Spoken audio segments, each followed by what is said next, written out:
На этой войне наши парни сражались так, как сражаются в сказках, легендах, мифах.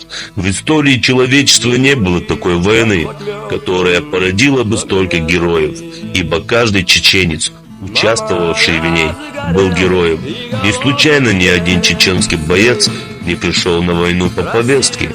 Они все были добровольцами. Да будет доволен ими Аллах, а мы будем помнить их вечно. Здесь вроде ночь, но здесь светлее, чем днем.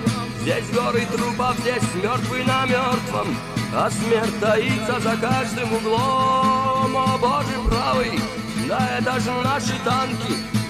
Их 300, все подбиты, горят. Подняв глаза, я вижу надпись на крыше: эй, ребята, добро пожаловать в ад. Мама, приезжай и меня забери.